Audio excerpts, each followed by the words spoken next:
Fala aí, galera, tudo bem? Venho trazer aqui hoje para a gente estudar o seguinte tema: Geografia dos riscos naturais. O que queremos estudar aí dentro, gente? Iremos estudar alguns fenômenos naturais e os efeitos que ele causa no ser humano e como o ser humano ele pode conviver e até mesmo aí fazer com que ele não seja tão afetado por esses fenômenos naturais que ocorrem na própria natureza. Então, vamos lá? Então, galera, deixa eu ajeitar meu vídeo aqui para que vocês possam ver ali melhor, né? E também possam me ver aí um pouco maior.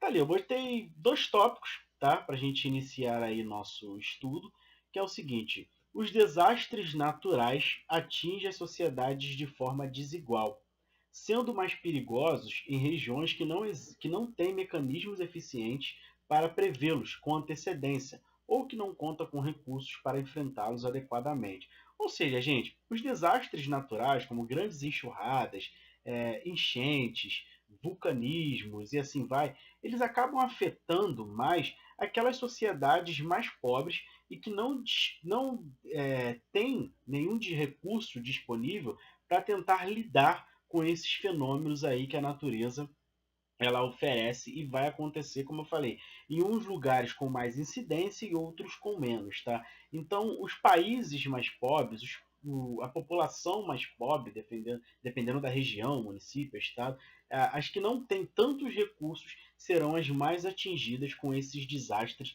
naturais, tá ok?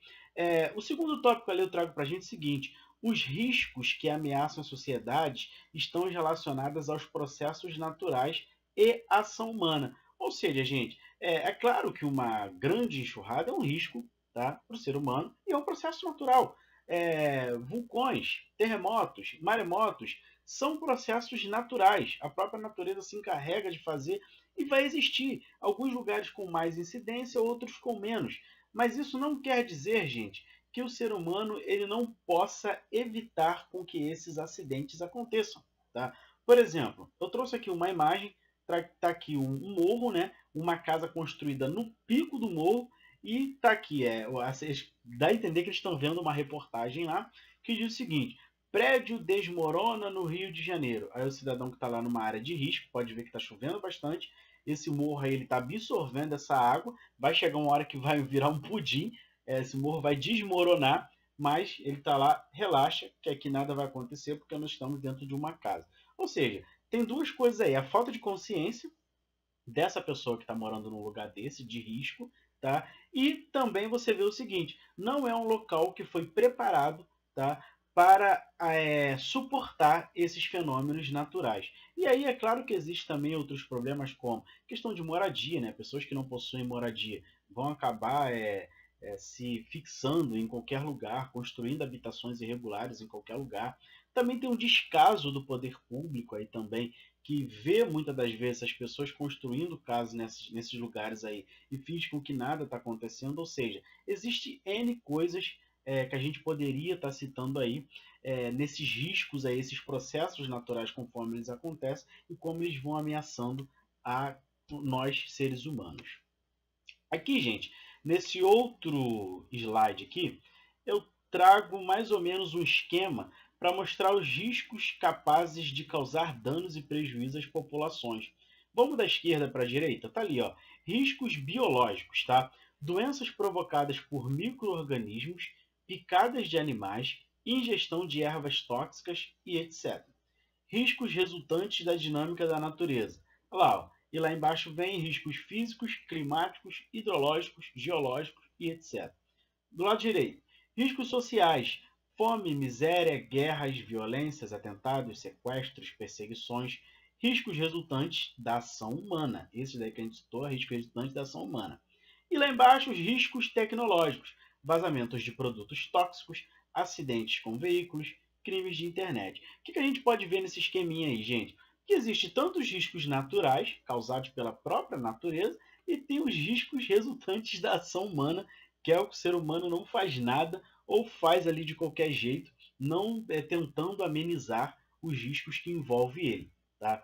No nosso caso aqui, nesse vídeo, a gente vai se atentar mais aos fenômenos naturais, tá? E o que o ser humano pode estar fazendo para evitar e causar menos impactos e danos a nós, seres humanos. Tá ok? Vamos aqui para o próximo slide. Ó. Vamos lá, riscos naturais. Existem dois tipos de riscos naturais, tá? Os biológicos e os físicos. Vamos primeiro aqui para o biológico. Ó. Tá lá, os riscos biológicos estão relacionados a micro-organismos que podem causar inúmeras doenças. Grande parte dessas doenças está associada ao consumo ou contato com a água de rios, lagos, córregos e do mar contaminado por excrementos humanos e de animais, sobretudo em regiões onde não há saneamento básico adequado, falta de água tratada ou rede de esgoto. O que está dizendo aqui, gente? Riscos biológicos que nós, seres humanos, podemos evitar, tá? Mas ele por desinteresse do poder público, falta de cobrança da sociedade e também por causa de questões como a miséria e entre outras coisas que a gente já citou lá atrás, tá? Muitos lugares do planeta não têm acesso à água tratada, tá? Bebe águas ali cheio de patógenos que pode causar doenças gravíssimas às pessoas que consomem. Lugares que não têm saneamento básico. O que é saneamento básico? Esgoto encanado também é saneamento básico, não somente a água tratada, tá? Então, pessoas que convivem ao mesmo tempo ali, tem a sua casa e o esgoto está sendo despejado no seu quintal. Tá? Isso é um perigo, gente. Por quê? Porque vai trazer insetos que podem causar diversas doenças, pode trazer animais ali que vai causar diversas doenças. Tá? Então, essas pessoas elas podem adoecer entrando em contato com esse esgoto sem tratamento ou consumindo a água sem tratamento. Tá? Eu botei aqui um mapa onde está mostrando a incidência de malária no ano de 2019. Tá? Você pode ver aí no mapa, essas partes vermelhas aí, são as áreas onde foram mais atingidos pela malária e são, gente, basicamente lugares pobres do planeta. Você tem ali o sul e o sudeste asiático, tá? Você tem ali o continente africano, a parte da África subsaariana, e a América do Sul também muito afetada. Ou seja, são países onde ainda não resolveram problemas da questão do saneamento básico, ainda não existe água tratada e encanada para todos, tá? E você vê aí a malária se disseminando dentro desses continentes, mais especificamente em alguns países ali. Ali do outro lado esquerdo, tá ali as doenças mais disseminadas pela água contaminada: cólera, febre tifoide, hepatite, disenteria e leptospirose. Então, gente, esses são problemas que existem, tá? Mas tem como o ser humano sanar. Como que a gente sana isso? Cobrando as autoridades, se informando melhor, votando melhor, tá? E muitas das vezes também evitando de morar em lugares aí tão perigosos. Mas é claro que para isso acontecer a gente precisa ter uma distribuição de renda melhor, resolver problemas como a pobreza, a desigualdade social e assim vai. Então, gente, vamos para o próximo aqui, ó. Então, gente, um assunto aí muito falado na atualidade, né? A gente está vivendo aí o coronavírus e a galera tem escutado aí falar o tempo todo epidemia, pandemia, pandemia, epidemia, assim vai. E assim eu trago aqui para vocês nesse vídeo a diferença do que é epidemia e pandemia. Epidemia, gente, é algo mais regional, tá? Que afeta uma determinada região do país, algumas cidades, estados, é mais regional dentro de um país. Então isso é epidemia, tá tranquilo? Pandemia é quando determinada doença ela se espalha para outros países, outros continentes, tá? Um exemplo de pandemia que estamos vivendo hoje é o coronavírus, que ultrapassou as fronteiras mundiais e hoje o coronavírus se tornou uma grande pandemia, tá? E ele se espalhou por todos os continentes do planeta, quase todos os países do mundo, né? E o coronavírus ele não quer saber se você é rico, se você é pobre, a sua etnia, a sua classe social, a sua religião, não. Ele está te atacando lá e muitas pessoas que têm a questão do sistema imunológico mais fraco e entre outras coisas, né? Está na área de risco, acabam indo a óbito. Esse é um exemplo de pandemia aí que a gente pode estar falando atualmente, tá? Outra questão aqui, gente, que eu trago para a gente aqui, são os riscos naturais físicos. Como eu falei, existem dois tipos de riscos naturais, né? Os biológicos, que a gente acabou de ver no outro slide, e agora nós veremos os físicos. Quais são os riscos naturais físicos, gente? Olha, eles estão associados à dinâmica interna e externa da Terra, ou seja, ele pode acontecer no interior do nosso planeta e nos afetar aqui, ele pode acontecer nessa parte aqui da superfície terrestre e também nos afetar. Vamos falar aqui alguns exemplos, ó, geológicos, terremotos e vulcões, tá? Ele pode vir nos afetar, assim, o vulcão ele não diz lá, ele dá sinais de que ele está despertando e tal, mas ele não diz a hora que ele vai despertar. Então, se as pessoas puderem evitar morar perto de vulcões, áreas ali perigosas, né, que a qualquer momento ele pode entrar em erupção, e também os vulcões, quando entra a atividade, causa a questão dos terremotos, além da movimentação das placas tectônicas, seria bom. Mas aí a gente sabe que isso não acontece sempre, né? E muita gente, por necessidade, acaba ali ocupando e construindo habitações nesses lugares bem perigosos, tá? Outra questão física ali, gente, climatológicas. Como assim questão climatológica? Eu botei os exemplos ali, ó. A seca, temperaturas extremas, incêndios, tempestades, são todos riscos aí que podem também nos afetar. Hidrológicos, inundações e deslizamentos. Oceanográficos, associados a fenômenos geológicos como tsunamis, tsunamis ou climáticos, como ondas gigantescas provocadas por grandes tempestades. Ou seja, gente, nós seres humanos, basicamente, né, a gente tem que aprender a conviver com esses fenômenos naturais. Não adianta você falar, isso tem que acabar, eu moro num continente ou num país ruim. Não, não tem como, gente. Como eu falei lá no início do vídeo.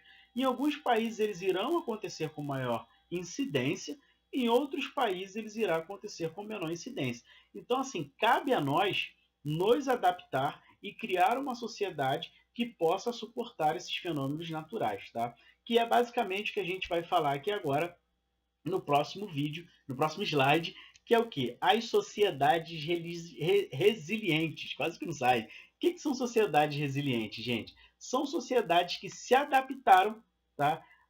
E diminuíram os riscos da onde elas estão instaladas. Ué, tem como isso daí? Tem, gente. O Japão, por exemplo. O Japão está num local, né, assim, extremamente impróprio para se desenvolver a vida ali. O Japão está numa área chamada Círculo de Fogo do Pacífico, tá? É uma área que tem grande movimentação tectônica e é uma área que tem tantos vulcões em atividades, tanto em solo, na superfície terrestre, como no solo oceânico, tá? Que está abaixo do mar. E você pode ver que aquela região do Pacífico ali que está o Japão, ou a região do Círculo de Fogo, depois quem tiver curiosidade, pesquisa aí a região do Círculo de Fogo do Pacífico, vocês vão ver que existe uma grande quantidade de ilhas nessa região. Por que existe uma grande quantidade de ilhas dessa região? Nada mais é do que algum vulcão ali no solo oceânico, que entra em erupção, despeja o magma, ele entra em contato com a água, ele esfria e forma aí essas ilhas. O Japão, por exemplo, ele é formado por mais de 3.600 ilhas, só para vocês terem uma ideia do que é o Japão e como ele está num local totalmente impróprio. Mas o que acontece? Até a sociedade japonesa, né, ela veio se adaptando para resistir esse local onde ela está situada, tá? E ela veio totalmente ali se tornando resiliente para aturar e resistir esses fenômenos naturais que os atingem, né? Como, por exemplo, no Japão, gente, é muito comum, quando lá começa a ter tremor de terra e tal, os prédios, alguns prédios, quase todos os prédios lá, eles se inflam. Eles têm um sistema que eles se inflam, tá? E eles têm uma engenharia onde tem uma questão de molas embaixo deles para que eles fiquem mais flexíveis e diminua o impacto nos prédios, né? Para evitar desmoronamento dos prédios e até mesmo fazer com que pessoas que estejam pessoas que estejam dentro desses prédios evitem ir a óbito ao bater a cabeça, dependendo do terremoto e tudo mais ali. Então o Japão é um exemplo de sociedade resiliente, tá? É um local ali totalmente impróprio e o país e a sociedade se adaptou, tá? A resistir esses desastres aí, ou seja, se prepararam. No Brasil, a gente pode citar alguns exemplos também, tá? Existem lugares no Brasil onde existem sinais de sirene para avisar a população sair de lá porque está chovendo demais, ou o milímetro de chuva esperado já ultrapassou, que rios irão inundar parte lá da onde essa população está morando, ou seja, esses são exemplos de sociedade resiliente também, né? E outras questões, gente, distribuir vídeos, né, pela internet, programa de televisão, cartilha nas escolas, ensinando a população como se adaptar e como resistir a esses fenômenos naturais. Eu coloquei aqui alguns tópicos, tá, de exemplos de que o mundo vem fazendo, de que o Brasil também, inclusive já até expliquei aqui, mas vamos ler os tópicos aí para dizer que eles não ficaram de bobeira. Tá lá, sociedade resiliente. A divulgação de informações e o preparo da sociedade para enfrentar situações de risco ajudam a construir uma sociedade resiliente, ou seja, preparada para enfrentar os desastres. Tá? Primeiro tópico ali, ó, construir estruturas resistentes. Falei dos prédios do Japão e como lá eles têm todo um efeito lá que esses prédios se inflam, né? Tem uma questão ali, eu não sei como funciona direito essa engenharia, mas eu já vi diversas imagens e até mesmo vídeos mostrando lá como esses prédios eles inflam, tem uma capacidade ali para diminuir o impacto, são feitos com molas também embaixo, tá? Criar sistemas para alertar e treinar a população para agir em situações de emergência ou calamidade pública. Aí, um exemplo aí, diversas cidades brasileiras contam com sistemas de alerta, como sirenes ou avisos enviados por mensagem telefônica, informando situações de risco e alertando as pessoas a buscar abrigos mais seguros. Tá? Distribuição de vídeos pela internet e cartilhas em escolas contribui para que as pessoas possam se prevenir das consequências dos desastres naturais. Ou seja, gente, a natureza ela vai ter seus fenômenos, ela não vai parar, em alguns lugares com muito mais incidência e outros com menos, e cabe a nós, seres humanos, né, nos adaptar e nos prepararmos para enfrentar esses desastres aí. Tá ok? Gente, é isso daí, tá? Encerra aqui esse vídeo. E espero que vocês tenham gostado, espero que vocês tenham entendido. Essa matéria é uma matéria bem tranquila, tá? E aguardo vocês aí na próxima e aquele abraço para todos aí. Valeu?